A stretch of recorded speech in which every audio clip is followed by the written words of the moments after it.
beautiful people. Welcome to 321 No Kidding. Bobby the Awesome here. And I'm definitely awesome. I now have hats to prove it. I went to see my family yesterday. It's my mother's birthday on Thursday, so we went to, Massachusetts, which you might think is in the middle of Connecticut and New York, but it's really a couple hour drive to my uncle's house, but that's okay. When we got to the golf course, my mother was there waiting, and she had Bobby the Awesome caps made, so she had me like stand facing away, and when I turned around, my two uncles and Paulie had their hats on, so it was really cool, and then she gave me mine. And then I got a par on the first hole, which was, I think the hat helped. So, yeah, that's my little Bobby the Awesome story for the weekend. It was a long, good day yesterday, and now today's going to be another long, good day. I even slept in, which is sometimes needed. So here we go with today's reading. See, sleep in. It's this room. I'm going to have to stop recording in this room because all I do, I feel like, is yawn. Okay. God setteth the solidarity in families. Psalms 68:6. There are so many sides to all of us. It's not just a matter of good or bad. Perhaps this is most true within our own family. Whoever makes up our family, whether it's children, parents, spouse, or friends, the feelings we have are often intense and contradictory. Some of our relationships are strained. Some are improving. Where there is active addiction, everything often seems hopeless. Feelings change from day to day. Our families can be the source of our greatest joys and pain. But in recovery, we are ready for body, mind, and spirit to find balance in our lives. We're healthy again, able to see more clearly the shades of gray, the many sides that most people have. Now we are learning not to think of people as good or bad, but to understand, love, and accept them and ourselves as we are. Today, let me focus on how much I care about my family and how I can tell them I care. How timely, considering the fact that I spent some time with my family yesterday. So many things are coming to mind. So family can be complicated even when there isn't addiction.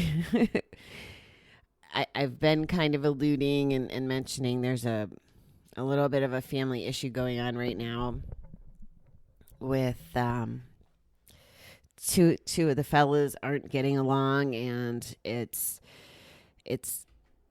people on the outside, and everyone from my mother to the uncle I was with yesterday to me, there's just different people feeling like they're stuck in the middle, or they have to make choices because these two people are feuding.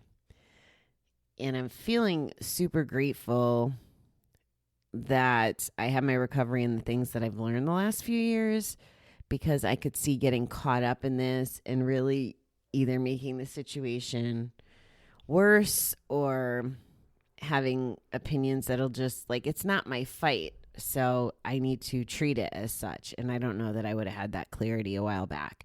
And it's evident based on the way other folks are handling it. They're doing the best they can, and everybody wants the best outcome. But when you get a bunch of opinions of family, maybe you could relate to this.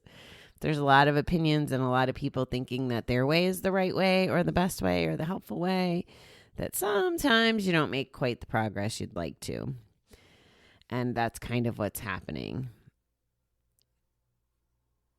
And I'm really on the outside of it and kind of venting through you guys to just kind of talk myself through it, remain distance. It sucks when it's the people that you love. It's tricky. The reading says, now we are learning not to think of people as good or bad, but to understand, love, and accept them as ourselves as we are.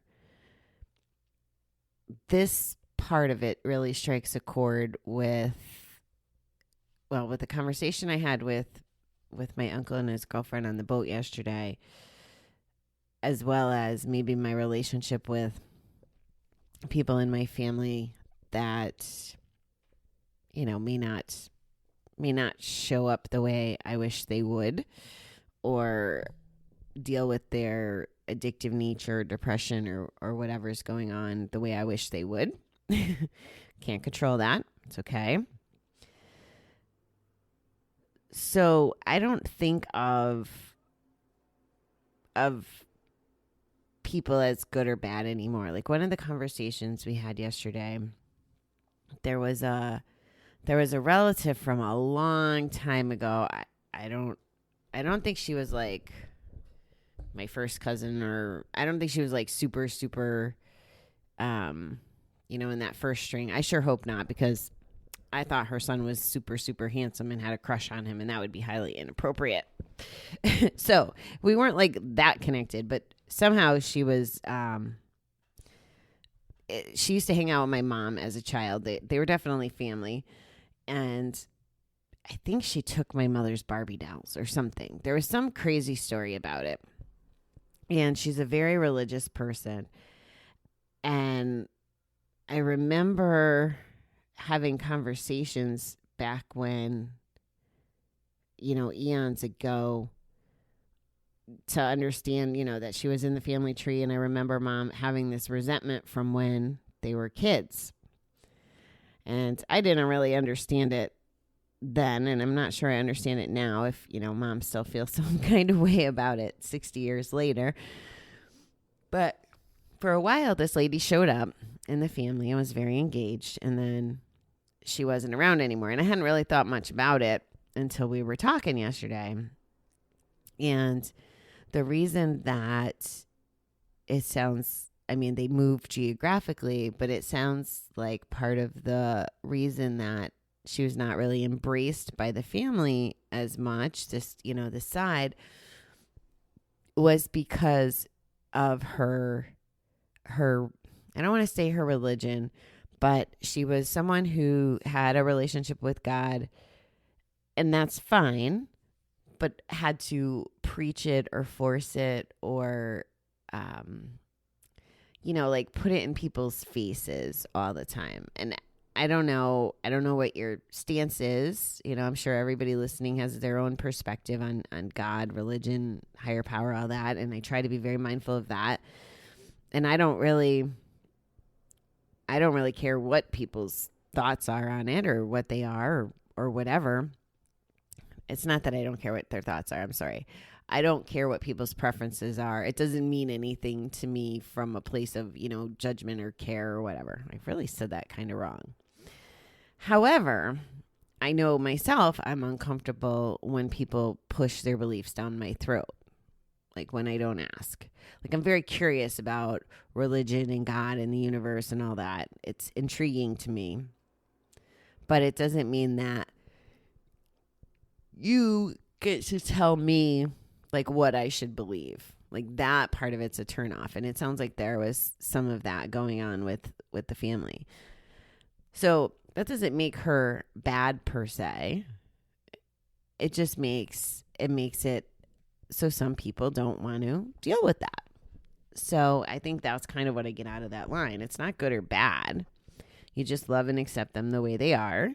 And you just keep on doing you, And this is where it goes back to really taking care of yourself, knowing yourself, learning yourself, and protecting your boundaries and your thoughts. There's ways to disagree with people in a very respectful, mindful way. There's ways to love people without having to be engaged in their drama, their negativity, their way of life. I'm very strategic about how I spend my time. And if there's folks that are draining to me, whether it's family or friends or work or whatever, I choose to not associate with them because it's not good for my bucket. Like I can't take other people's negativity and put it in my bucket. I got to keep my bucket positive. And if I'm trying to spill out my positive to overcompensate for other people's negatives, I'm still at a loss with my positivity. And it might sound selfish, but it's my survival, and it's what keeps me going forward. This is applicable for family or friends. And I know today's reading definitely speaks about family. Some relationships are strained, some are improving. Where there is active addiction, everything seems hopeless. Feelings change from day to day. I think that probably everybody with the family can relate to that. And then being in the situation that I'm in and still having addiction in my family, and to be on the outside of that, like I said, I'm very grateful for my recovery because it gives me a different set of tools.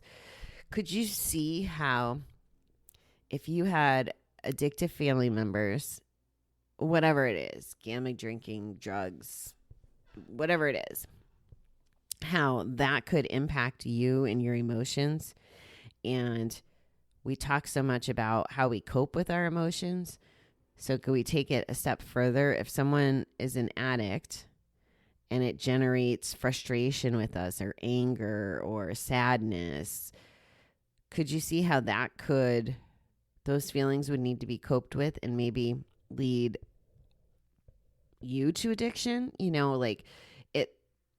If we don't have those healthy foundations and boundaries and stuff, it could lead, if you're someone who's in recovery or someone who wants to quit whatever it is, and these additional stressors are just things that you need to cope with. And if your coping is done through an addiction, it becomes a vicious cycle, and it could happen to anyone. So be mindful of that. I mean, there's that saying, we can't change our family. And I'm not saying that we can't change who we're related to. And I'm not saying we have to.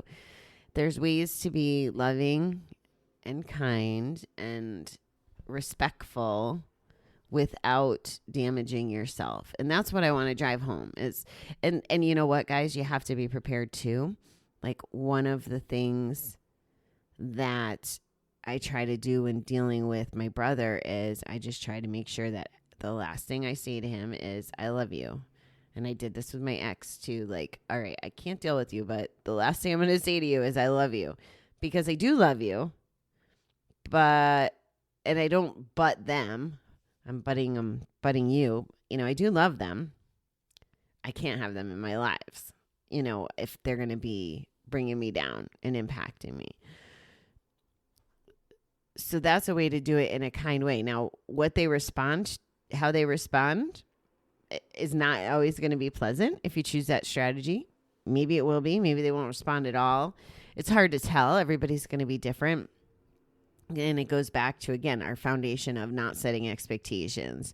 So there's a lot of things we talk about that really are relevant in multiple situations. They're good foundation to help you deal with whether it's the boss or the family or, your best friend, whatever it is.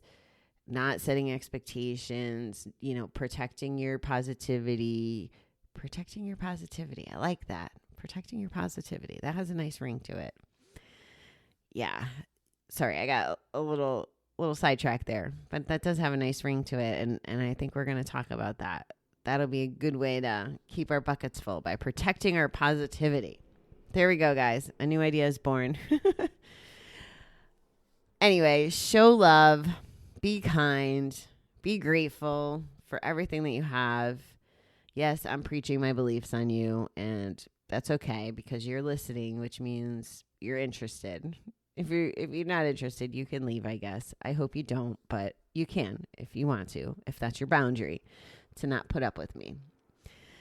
All right, beautiful people. I have to go kick some major butt today. I got to go do a workout and then start working my brain and getting things done. I've been on vacation now. I took off Thursday, Friday. and yesterday. So I'm going into my 4th day, and I've only gotten about 1 day's worth of stuff done. So I have a lot more to do. Not for lack of effort. It's just the way it's going. But I'm going to kick butt today. That's the deal. All right, guys. Have a wonderful day. I will be back tonight. We'll get back into Recovery Dharma. I think we're on. I don't even know where we are. I'm lost. Maybe we're on the 3rd or 4th wise eightfold path. Such a mouthful. Have a good one, guys. I'll talk to you later.